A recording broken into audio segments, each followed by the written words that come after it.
The British Empire is probably one of the biggest empires that's ever been. And when it comes to colonizing, going across the world, having, the sun had never set on the British Empire for a while. And Heligoland is an interesting thing that we're going to learn about today. I am, excited for you to be here. So let's just jump right into it, shall we? The British Empire. In 1890, the British Empire covered nearly a quarter of the globe. An empire, it was argued, upon which the sun never set. And yet, Yeah. on the 9th of August that year, the sun did indeed set on a tiny, forgotten colony in the North Sea. And not because the locals won independence or because a foreign army had conquered it, but because of a bizarre land deal. In return for primacy in Kenya, Uganda, and Zanzibar in East Africa, Britain gave up. So this is it. Really cool. How is this even formed? Wow. Possibly her smallest ever colony, to Kaiser Wilhelm's Germany. This is the story of Heligoland, the tiny, forgotten outpost of the British Empire. For over 70 years, the British had ruled the little island of Heligoland in the North Sea. And when I say little, Because it really, the way it was constructed, it really reminded me of like those dikes in right here, almost right here at the in the Netherlands. But I'm guessing it's gonna go further north. it really was, or is, tiny. Just 0.4 square miles in size. Wow. Now, to put that into context, It's Helgoland, not Heligoland. So he spelled it wrong.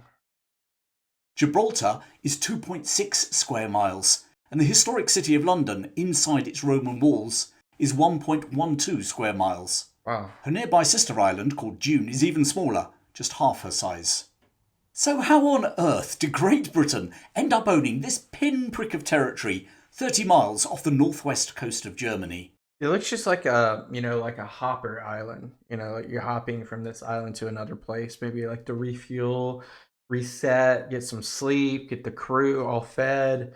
That's what it feels like. Well, we have to go back to the Napoleonic Wars. Having been defeated by the Royal Navy at Trafalgar in 1805, Napoleon Bonaparte was no longer in a position to threaten Britain with invasion. So instead he decided to hurt the country, which he disparagingly referred to as a nation of shopkeepers, where it would hurt the most: her economy. Mm. The French Emperor devised the Continental System, effectively a European trading bloc that would. We have a color key for this. We got a lot of territory. I'm guessing. I don't know. Refuse to supply Britain with raw materials and also refused to buy her products.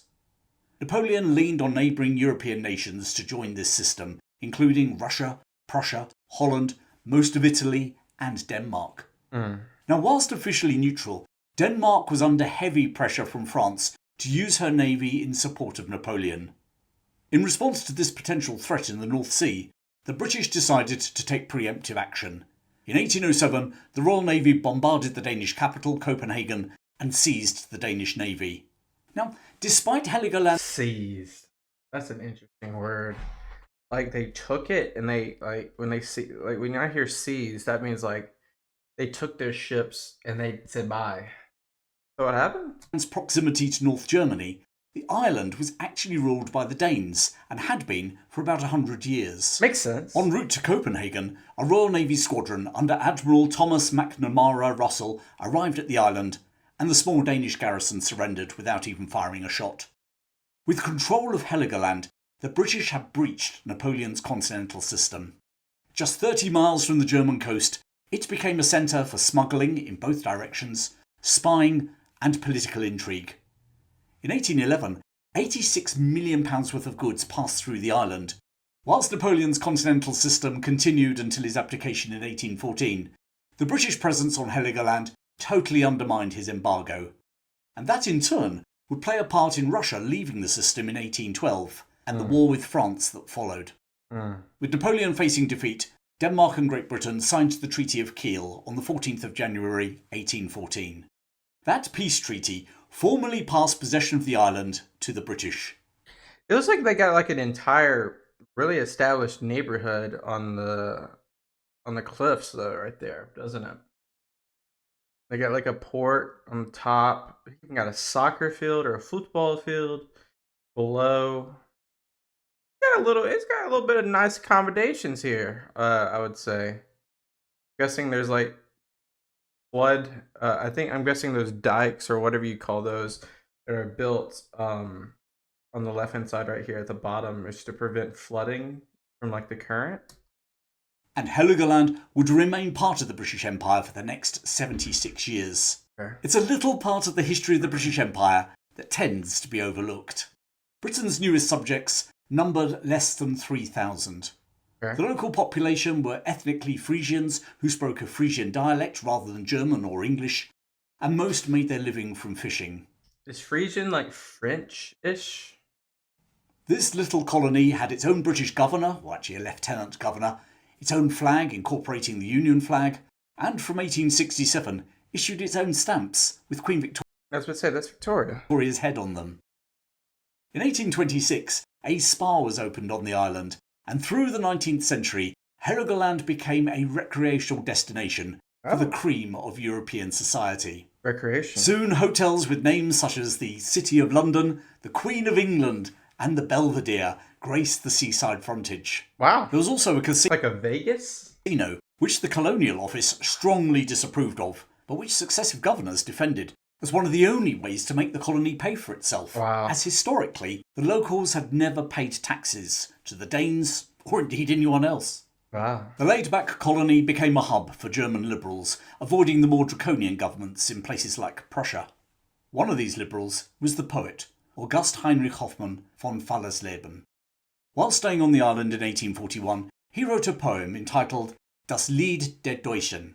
Put to a tune previously written by Joseph Haydn 40 years beforehand, it began with the words, Deutschland, Deutschland, über alles. I don't know what that means. Yes, you've heard that correctly.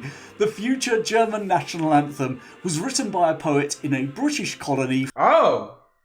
Well, that's cool. Flying the Union flag whilst fleeing reactionary governments in good old Deutschland.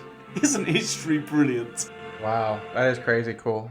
Despite being the home of German exiles, the Frisian population on the island refused to speak German. In fact, they refused to speak English either.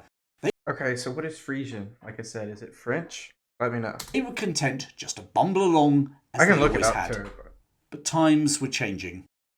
In 1863, Lieutenant Colonel Henry Max was appointed as the 6th Lieutenant Governor of the colony.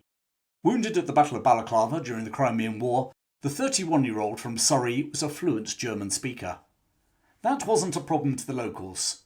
What was, however, was his desire to bring the colony into line with Queen Victoria's other possessions. The inhabitants were nonplussed by his idea of a legislative council, but were outraged when he suggested that they, like everyone else in the British Empire, should actually pay taxes. Yeah, people do not like change, bro. The protest was so vocal that the British government backed down. Meanwhile, the 1860s were seeing changes on the German mainland too. With the Prussian-led conquest of Schleswig-Holstein from the Danes in 1864, the Germans started to see themselves as the inheritors of that Danish interest in Heligoland. That romantic yearning for the Is that an ironclad? Or a version of one? British island in the North Sea became more strategic with the unification of Germany and the development of the Imperial German Navy and construction of the Kiel Canal in 1887. It became more urgent when Kaiser Wilhelm II ascended the imperial throne in 1888. He saw British control of Heligoland as a potential block to his naval and expansionist ambitions. The old Chancellor and architect of German unification, Otto von Bismarck, was eased out of office. His replacement, Leo von Caprivi, decided to deliver for the Kaiser. He approached the British Prime Minister, Lord Salisbury. What would it take for the British to sign over the island to Germany? In the ensuing Anglo-German agreement in 1890, also known as the Heligoland-Zanzibar Treaty, the British agreed to transfer their ownership of Heligoland in return for British primacy in Uganda, Kenya and Zanzibar in The scramble for Africa. There you go. East Africa. At 950 square miles, just Zanzibar was a massive gain in land ownership for the British Empire. When you add in her unchallenged control of Kenya and Uganda on the African mainland, it was a no-brainer of a deal. Not that everyone in Britain agreed. Queen Victoria was not amused, telling Lord Salisbury, "Giving up what one has is always a bad thing." Others pointed out that the British possession of Heligoland would be a deterrent to German aggression. Admiral Jackie Fisher would continue to call the exchange a mistake, right up until the First World War. However, whilst the British held Ireland right in the middle of the sea routes leading out into the North Sea from Germany's naval bases looked threatening, the very distance from Britain and the proximity to Germany made it highly unlikely the British could hold on to Heligoland and actually cause any harm in the event of a war. But what do you think? But whatever the pros and cons, the decision had been made. And that decision had been made with absolutely no reference to the local inhabitants. You see that with the scramble of Africa too, and that was just mentioned a second ago. The subjects of the land have no representation in the bidding of that land.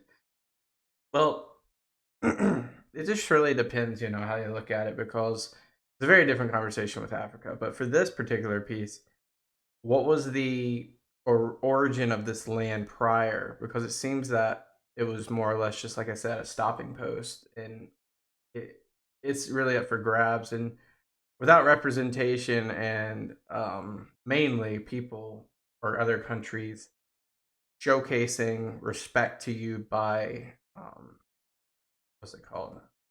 Announcing the existence of your principality or county or whatever, you're not going to have independence. So, just like in 1814 when the Danes had passed the colony to the British without any input from those on the receiving end, so it was again. However, a poll conducted by journalists amongst the local population found that most actually wanted to stay as British citizens. On the 9th of August 1890, the Union flag was lowered on Heligoland for the last time, in the presence of the last governor, Arthur Berkeley. Previously, he'd been Lieutenant Governor of the Falkland Islands, and immediately prior to this current appointment in the Falkland Islands? He's been around. Falkland Islands, aren't those... I'm trying to make sure I'm misinterpreting it. Falkland Islands are off the coast of Argentina. Cold North Sea, he'd been the Commissioner of the Seychelles in the Indian Ocean. His father had been the governor of the Cape Colony during the Kimberley Diamond Rush in the 1870s. They're all over the place. In fact, he gave his name to a town near Kimberley, which still bears his name, Berkeley West. And incidentally, the town was the constituency that was represented in the Cape Parliament by Cecil Rhodes. Maybe I should tell the story of Cecil Rhodes in the future. What do you think? The following day, 10th of August 1890, Kaiser Wilhelm landed and claimed the island for Germany. The halcyon days of the spa resort was soon over. Heligoland was rapidly developed into a naval base and that makes more sense. Heavily fortified. It looked like those in Britain who saw the swap as a mistake were right. At the outbreak of the First World War, the civilian population were evacuated and concrete gun emplacements installed, leading one future historian to describe Heligoland as the Gibraltar of the North. But the mighty guns built into the cliffs were hardly ever used in the First World War, and despite both the first naval battle of World War I, the Battle of Heligoland Blight, and the major naval battle of the war, Jutland, being fought close to the island, Heligoland never played a key role in the conflict. That didn't stop the British First Lord of the Admiralty wanting to launch an assault on the island fortress. Dang. For what, though? What do you capture there? His name? Winston Churchill, of course. Fortunately, he was talked out of it. At the end of the war, the two tiny islands were returned to Britain briefly as part of the demilitarisation of Germany. I guess you get like I said, a stopping post, and you don't have to have the anxiety of having this being a place where Germans can launch naval offenses to the Isles, so I guess that works. Required by the Treaty of Versailles. In a 2-year occupation, the British dismantled many of the defences. During the Weimar Republic, Heligoland reverted to its former holidaying economy, and one visitor to the island in the late 1920s was a certain Adolf Hitler. When he came to power in Germany, the seaside vacation industry went into decline. Secretly in 1936, and in contravention of the Treaty of Versailles, Hitler's regime started to refortify the island. By the outbreak of the Second World War, Heligoland had been transformed into a veritable fortress in the sea, including ultra-thick U-boat pens constructed with concrete capable of withstanding the biggest bombs at the time. That's what that is. These submarine pens and a brand new harbour were supported by 8.5 miles of tunnels and shelters dug deep into the rocks of the tiny island. Yet, despite all this expenditure and capacity, Heligoland was largely a white elephant. Its U-boat pens remained empty as Hitler's submarines moved to bases on the French Atlantic coast. Its harbour never housed any major battleships. On the night of the 18th of April 1945, just 3 weeks before the German surrender, and with little else left to destroy, the RAF turned their attention to the island. Oh no. In about 10 minutes, 1,000 bombers in 6 waves dropped 5,000 tons of high explosives on the little island. For what though? Like, what did that accomplish? The bombing turned the surface of the island into a lunar landscape. Fortifications, including those U-boat pens, withstood even that pulverisation. The following night, Lancaster bombers from 9 and 617 squadrons of the RAF followed up by using tallboy bombs. The 2 raids caused heavy casualties, and the following day, the And it's just civilians, bro. civilian population were once more evacuated from the island. They wouldn't return home for 7 years. Despite the German surrender on the 8th of May 1945, VE Day, it wasn't until 3 days later that the garrison on Heligoland formally capitulated, and Heligoland once more passed to British control as part of the Allied occupation of Germany. The British, both to prevent the fortifications being used again, and no doubt also to impress on the Germans who had actually won the war, decided to destroy them in an operation codenamed Big Bang.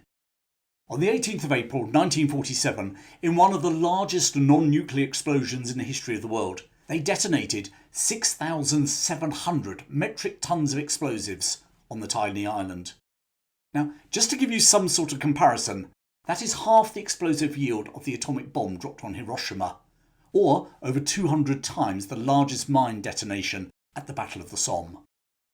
They were not having it. The size of the explosion was so huge that the authorities in Hamburg, 90 miles away on the German mainland, advised citizens to keep windows and doors open to alleviate the effects of the blast. Until 1952, the island was then used by the RAF for bombing practices. I wonder, you see that, like, how that it craters almost right there in the front? I wonder if that was, like, part due to the explosions. Horrible. The people that lived here just went through hell. But finally, Heligoland was handed back to the West German government, and its residents were allowed to return. With a population of just over 1,000, Heligoland and the uninhabited June Island are now part of Schleswig-Holstein state. And after all that destruction, they have reverted back to their old selves. Quiet, laid back, beautiful, frequented by sailing enthusiasts and those looking for some tranquility.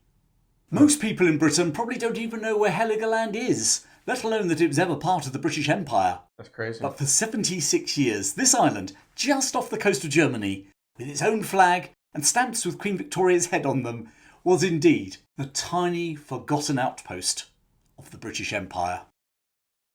Well, I really enjoyed his storytelling. It's a new channel. The description will include the original content, so you can find this person as well. Very interesting.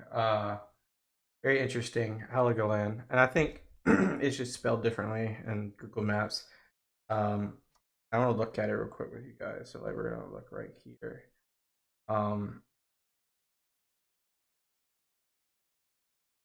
So like, do we have any way to go? Let's look like right here.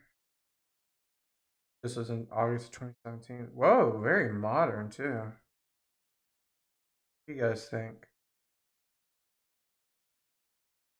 Very interesting. So it's kind of like a German slash England like conglomerate of an island. Very weird, but very cool at the same time. Just kind of hopping around a little bit, see where we can go. At an aquarium. Feels like I'm playing GeoGuessr. What's the difference there? I don't know. It's pretty cool. It's pretty cool, guys. Appreciate you guys watching. Let me know if you've ever heard of this place. Yeah, might go there one day. Who knows? Really cool. Love the history. Thank you guys so much for watching. I appreciate every single one of you. I'll see you next time. Peace out.